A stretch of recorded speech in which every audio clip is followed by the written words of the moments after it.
अध्याय 6 धारा 121 से 130 तक राज्य के विरुद्ध अपराध। सरकार। धारा 121 भारत सरकार के खिलाफ युद्ध छेड़ना, युद्ध छेड़ने का प्रयास करना, युद्ध का दुष्प्रेषण करना। दंड, इसके लिए मृत्युदंड, आजीवन कारावास, जुर्माना दोनों भी हो सकते हैं।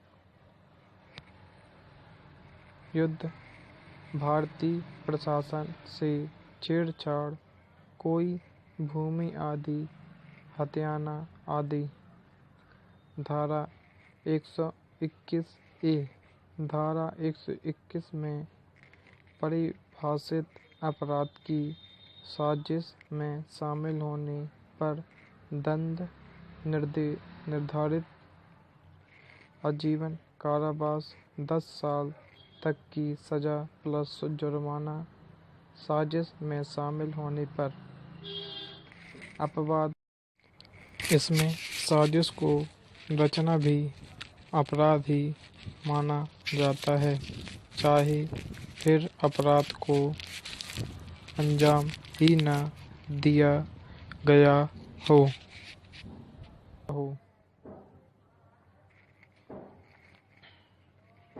भारत के खिलाफ गलत साजिश का विचार करना अपराध माना गया है।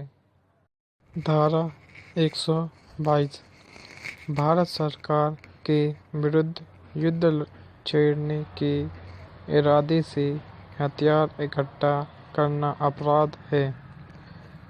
दंड, आजीवन कारावास। हथियार बनाना, सप्लाई करना या घर आदि में रखने पर आजीवन कारावास और 10 साल कैद प्लस जुर्माना। जब कोई व्यक्ति मान लीजिए सप्लाई ही कर रहा हो मगर उसको पूरी जानकारी न हो, जैसे कोई ड्राइवर मालिक के कहने पर सामान पहुंचाने जा रहा हो मगर उसको ना तो ये पता हो कि सामान क्या है न उसका उद्देश्य पता हो, तो उसे कोर्ट में ये सब साबित करना होगा, तब भी उसको 10 साल की कैद जुर्माना होगा। धारा 123 भारत सरकार के विरुद्ध होने वाले युद्ध से जुड़ी सूचना छिपाना अपराध होगा। दंड 10 साल की कैद। धारा 124 राष्ट्रपति राज्यपाल पर पत्थर प्रहार करना अपराध व यह प्रहार हमला उनके कर्तव्य से विमुख करने के लिए किया गया हो, जैसे मान लीजिए कि आतंकी की अर्जी को खारिज कर दे तो उस बात को लेकर हमला करना। दंड 7 साल की कैद। धारा 124 ए राजद्रोह अपराध है। 1836 से 37 के ड्राफ्ट में नहीं था, 1870 में जोड़ा गया। बाल गंगाधर जैसे बहुत से क्रांतिकारियों पर ये लगी थी। यही यदि आप लिखित या मौखिक शब्दों के द्वारा, चिन्हों द्वारा, दृश्यों द्वारा, कार्टून भारत सरकार के प्रति गलत भावनाओं को पैदा करना, फैलाना अपराध है। दंड आजीवन कारावास, 3 साल की कैद और जुर्माना। आंदोलन आदि करना, नीतियों को बदलने के लिए कहना व बुराई आदि करना, ये सब तब तक राजद्रोह की श्रेणी में नहीं आएगा जब तक यह हिंसक नहीं है, मगर जैसे ही इस तरह के कार्यों से हिंसा हुई तो ये सभी राजद्रोह माना जाएगा। धारा 125 किसी ऐसे एशियाई शक्ति के विरुद्ध युद्ध छेड़ने जो भारत का मित्र सहयोगी हो, दंड अधिकतम 7 वर्ष आजीवन कारावास। धारा 126 ऐसी किसी देश के क्षेत्र में लूटपाट करना जिसका भारत के साथ कोई शांति समझौता हो, अपराध माना जाएगा। भारत सरकार के साथ शांति का संबंध रखने वाली शक्ति के क्षेत्र में लूटपाट करना अपराध है, जैसे नेपाल, श्रीलंका। दंड 7 वर्ष की सजा, जुर्माना, लूटी हुई संपत्ति जब्त होगी। धारा 127, 125 और 126 से प्राप्त संपत्ति को खरीदना भी अपराध माना जाएगा। दंड 7 वर्ष की सजा। धारा 128 कैदी को मर्जी से भागने देना पब्लिक सर्वेंट द्वारा अपराध होगा। दंड आजीवन कारावास या 10 वर्ष की सजा। धारा 129 लापरवाही की वजह से कैदी का भाग जाना पब्लिक सर्वेंट का अपराध माना जाएगा, 3 वर्ष कारावास। धारा 130 कोई भी व्यक्ति कैदी को शरण दे, भगाए या भागने में मदद करे, अपराधी माना जाएगा।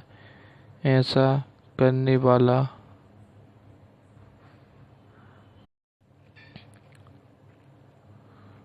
अध्याय 7 धारा 131 से 140 तक सेना, नौसेना, वायुसेना से संबंधित अपराधों की जानकारी इसमें मिलेगी। धारा 131 तीनों से किसी भी सेना के किसी भी पद के जवान को कर्तव्य से विचलित करना या विद्रोह करने के लिए उकसाना अपराध होगा। दंड आजीवन कारावास या 10 वर्ष की सजा और जुर्माना। ऐसी सजाएं तब जब व्यक्ति विद्रोह होने से पहले पकड़ा जाए। धारा 132 विद्रोह के दुष्प्रेरण से विद्रोह करना अपराध। इस स्थिति में विद्रोह हो जाता है। दंड आजीवन कारावास और मृत्यु दंड की सजा दोषी व्यक्ति को विद्रोह से जाने के बाद पकड़े जाने पर। धारा 133 अपने अधिकारी पर हमले का दुष्प्रेरण हमले का प्रयास अपराध है। दंड 3 वर्ष की सजा और जुर्माना। धारा 134, यदि अधिकारी पर हमला हो जाए, अपराध का दंड बढ़ जाएगा। दंड 7 वर्ष का कारावास या जुर्माना या दोनों। धारा 135, किसी भी जवान को भड़काकर भगाना अपराध। अभिव्यंजक भगोड़ा का दुष्प्रेरण। दंड 2 वर्ष का कारावास और जुर्माना। धारा 136, किसी भगोड़े जवान को शरण देना, संग्रह आश्रय देना। दंड है 2 वर्ष का कारावास। धारा 136 नोट, पत्नी पर लागू नहीं। पत्नी के शरण देने पर कोई धारा लागू नहीं होगी। अध्याय 8, धारा 141 से 160, सार्वजनिक शांति के विरुद्ध अपराध। धारा 141, विधि विरुद्ध जमाव, गैर कानूनी जमाव। 5 या 5 से अधिक व्यक्ति का जमा होना। उद्देश्य पहला, आपराधिक बल द्वारा लोक सेवक को उसका कार्य करने से रोकना।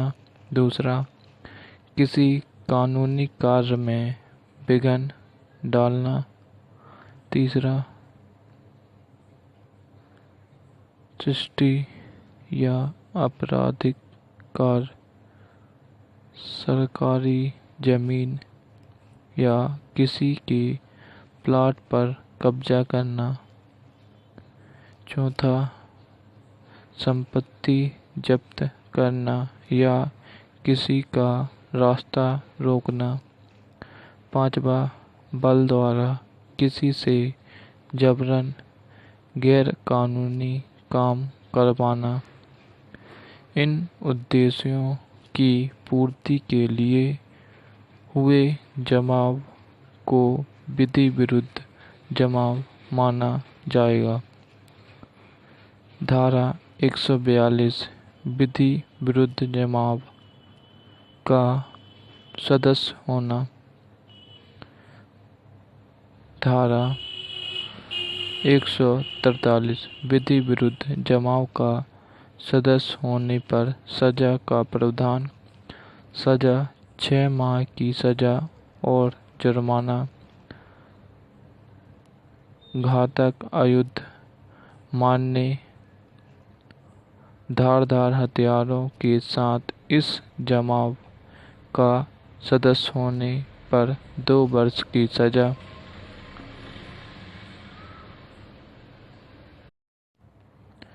धारा 144, घातक आयुध सहित किसी जमाव में शामिल होने पर सजा 2 वर्ष का कारावास और जुर्माना। धारा 145, इस जमाव में बिखर जाने, पुलिस चेतावनी के बाद भी जमाव का सदस्य बनकर खड़ा रहने पर लाठीचार्ज, पुलिस कार्यवाही सहनी होगी। 2 वर्ष की सजा और जुर्माना। धारा 146,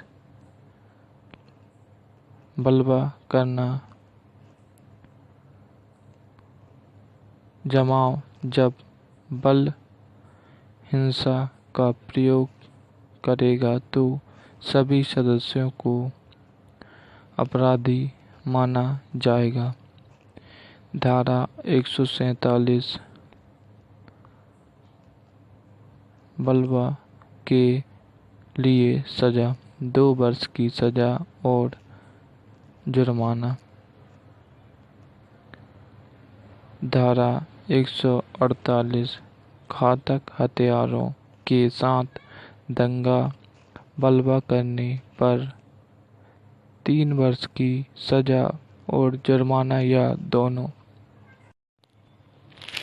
धारा 149 विधि विरुद्ध जमाव में 5 से अधिक सदस्य अपने उद्देश्य को बढ़ाते हैं तो सभी सदस्य दोषी माने जाएंगे। उदाहरण, यदि किसी एक समुदाय ने किसी दूसरे समुदाय के व्यक्ति को पकड़कर पीटा हो, बेशक मारपीट करने वाला व्यक्ति एक ही हो, बाकी की भीड़ भी मारने के लिए कह रही हो, तो अपराधी व्यक्ति मारपीट करने वाला तो होगा ही, साथ ही यह जमाव भी अपराधी माना जाएगा क्योंकि उस जमाव ने उकसाने का कार्य किया है। धारा 150 जमाव के लिए भाड़े किराए पर लोगों को लाना। धारा 151 दंगे आदि होने की आशंका वाले स्थान पर यदि कोई पुलिस कानूनी व्यक्ति जमाव को रवाना करने के लिए कहे व जमाव खत्म न करने पर 6 माह की सजा होगी। धारा 153 का धर्म, मूल वंश, भाषा, जन्म स्थान, निवास स्थान के आधार पर लोगों में माहौल खराब करना, शत्रुता बढ़ाने को अपराध माना जाएगा। सजा 3 वर्ष का कारावास। ऊपर वाला अपराध यदि किसी के धार्मिक स्थान पर किया गया हो तो सजा बढ़कर 5 वर्ष तक की हो जाएगी।